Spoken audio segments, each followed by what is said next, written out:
I had a film at the Toronto Film Festival in September past, and I went into a room full of journalists, and they said, so, Liam, when are you doing another action movie? And I flippantly said, come on, guys, I'm 65, give me a break. And the fact that these strangers in Hollywood or wherever send me scripts where I have to beat up guys, it's like, I'm like a kid in a toy shop.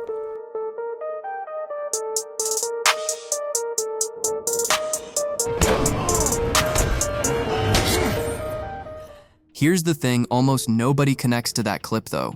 Liam Neeson has no range. Not limited, not typecast. For the better part of 16 years, genuinely, functionally, nothing else in the tank.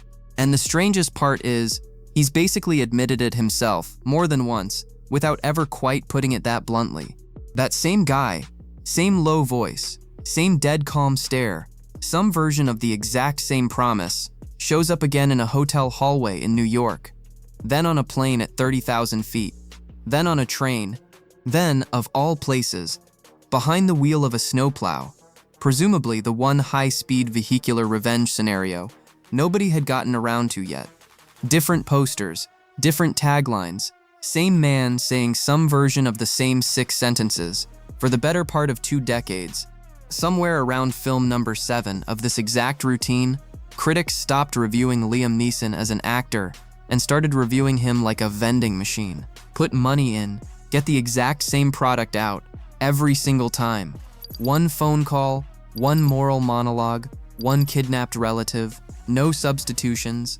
Here's the part that's actually interesting though, because the easy explanation that he just got lazy or stopped caring doesn't hold up once you look at how deliberately this got built.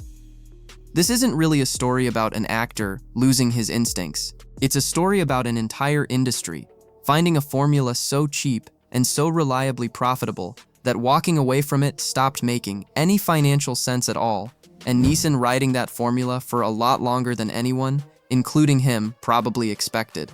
And it starts with a movie that almost nobody, including the man starring in it, thought would matter. Emily has volunteered to work in the clinic. Very generous of you. But none of that means anything if the range wasn't real to begin with. So let's go back to where it actually started. 1992, Broadway, a revival of Anna Christie. Steven Spielberg catches the show, right in the middle of developing a Holocaust film he's had on his desk for the better part of a decade, and he refuses to cast a movie star in the lead. He wants someone the audience hasn't fully formed an opinion of yet, someone who can vanish into a part, instead of dragging their own fame into it.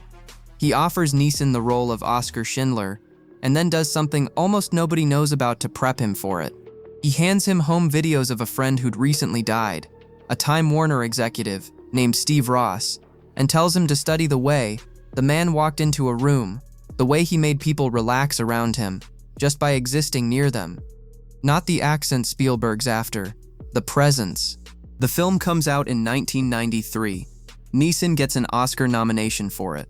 And right here, before literally everything else that's about to happen to this man, hang on to one fact, because everything else about to unfold only makes sense against it. The range was never a question. This is a guy who can carry a 3-hour film about mass atrocity on restraint alone without ever once raising his voice past a whisper. That's the baseline. Every single thing that comes after gets measured against it. The next stretch of his career doesn't get talked about nearly enough because it's about to get completely buried under what happens later. But look at the actual range on display here for a second. A Scottish clan chief raising an armed rebellion against his own government in Rob Roy. An Irish revolutionary who helped ignite a war for independence in Michael Collins. Jean Valjean dragging 60 years of guilt through Les Miserables like it's stitched into his coat. A Jedi master with a green lightsaber who dies halfway through a Star Wars movie and somehow makes an entire generation of 10-year-olds cry about it. And then, because apparently there's no ceiling on what this guy will attempt, he voices a giant CGI lion for a family franchise and makes that land too. By the mid-2000s, if you'd stopped his story right here, nobody on Earth would question his range. It wouldn't even be a conversation. Dramatic lead, historical epic, franchise blockbuster, voice work, 2 Tony nominations on Broadway along the way, a Golden Globe nomination, for playing a sex researcher in Kinsey. Christopher Nolan even hands him a dual role in Batman Begins, trainer and secret villain in the same body, and he plays both halves so differently that some first-time viewers don't clock the twist coming. He shows up in an ensemble Christmas rom-com, the same era, plays a grieving widower with warmth instead of gravitas, and it works just as well as everything else on the list. This is a genuinely complete actor at the exact peak of proving it. Then a French action script lands on his desk about a retired CIA operative and a kidnapped daughter. And this part is documented. He said it in interviews, he reads it and figures it's going straight to DVD. I will find you. He was wrong, which might be the only plot twist in this entire story that actually caught him off guard. A man on the phone, calm as anything, walking two kidnappers through exactly why taking his daughter was a mistake. No yelling, just a flat, matter-of-fact list of what's coming for them. You've seen this clip. Everyone's seen this clip. It's been mocked and memed into the ground. Are a very particular set of skills. Super Bowl weekend, late January 2009, one of the deadest release windows on the calendar because no studio wants to compete with the game. Fox drops it into theaters anyway, and something clicks in a way nobody in that marketing room could have fully predicted. Opening day posts the best single-day numbers any film has ever managed on a Super Bowl weekend. It climbs to number 1 and just sits there, while word of mouth does something no ad campaign ever could, turns a $25 million thriller into a $226 million phenomenon. And that phone call, the one where he lays out exactly what he's capable of, to the men who took his daughter, turns into something bigger than the movie itself. It gets clipped, quoted, parodied, turned into one of the most reused meme templates of the decade. Cartoons steal it. But I have a very particular lack of skills. Ad campaigns steal it. It becomes cultural shorthand for "I am extremely qualified to deal with this problem," used by people joking about fixing printers and assembling furniture. Here's the part that actually explains everything. That comes after though, and it's not what you'd expect. Taken wasn't just a hit in America. It was a hit everywhere. The kind of movie that barely needs subtitles to land, because the entire emotional engine runs on a low, calm voice, simple sentences, and a plot any audience on the planet can follow without translation. A 56-year-old actor with a face built for stillness just became one of the most bankable stars alive in international markets, and Hollywood noticed immediately. So here's what's actually going on underneath all of this, and it has nothing to do with talent running dry. Leading man roles for men over 50 dry up fast in this industry. Studios simply stop writing dramatic leads for that age bracket, unless the actor is already a locked-in award season name. But action ages differently. A gravelly voice and a still face read as authority instead of decline.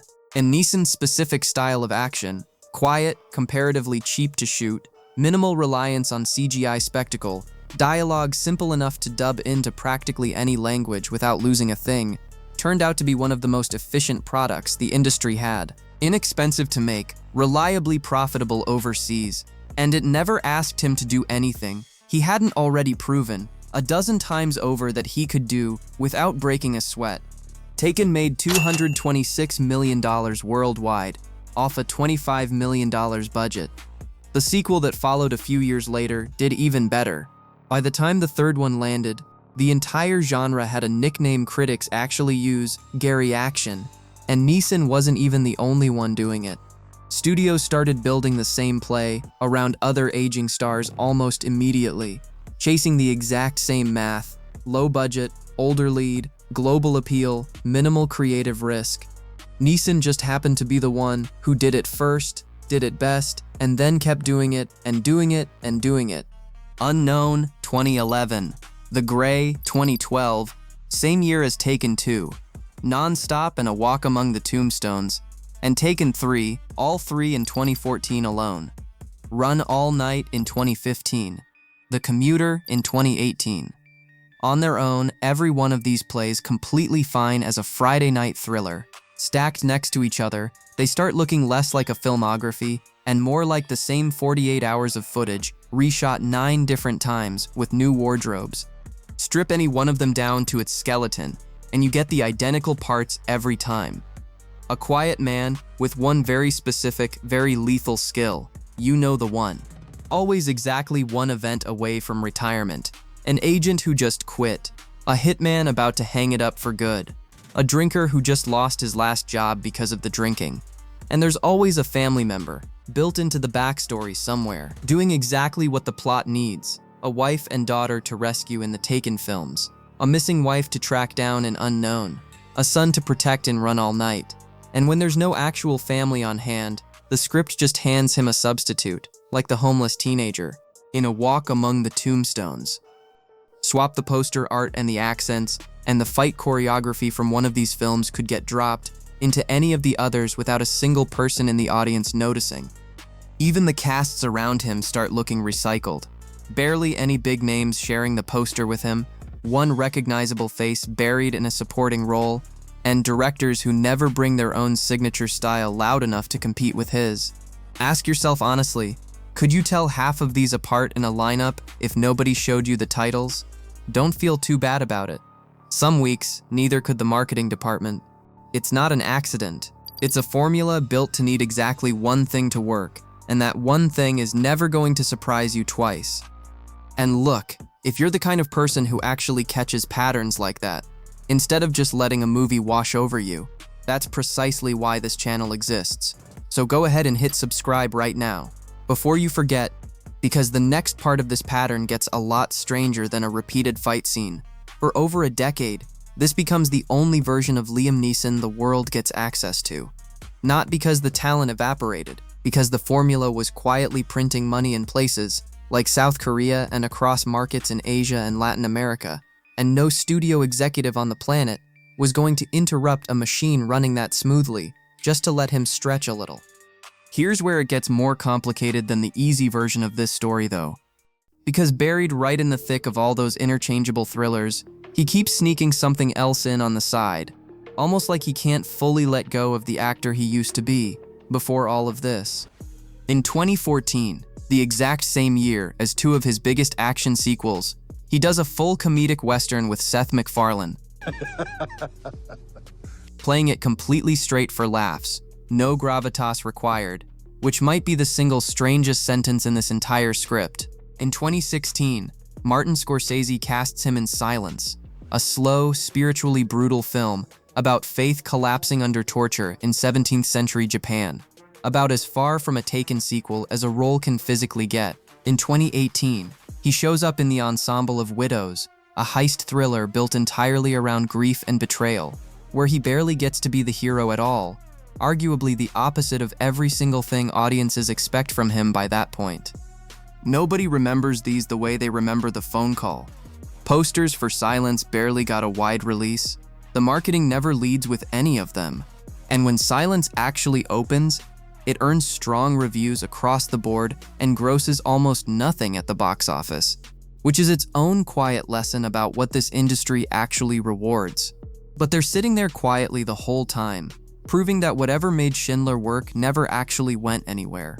It just kept losing the argument to whatever paid better, filmed faster, and required less risk from a studio that already knew, down to the dollar, exactly what a Neeson action movie would earn.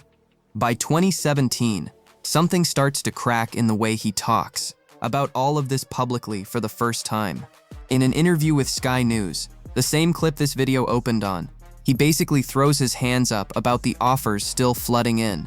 They're still throwing serious money at him for this stuff, he says. And he's laughing at himself a little, as he points out he's 65 years old, and audiences are eventually going to stop buying it. That's the first time on record he says he's done with the genre. 9 more action films later, Cold Pursuit, Honest Thief, The Marksman, Blacklight, Memory, Retribution, and more. 9.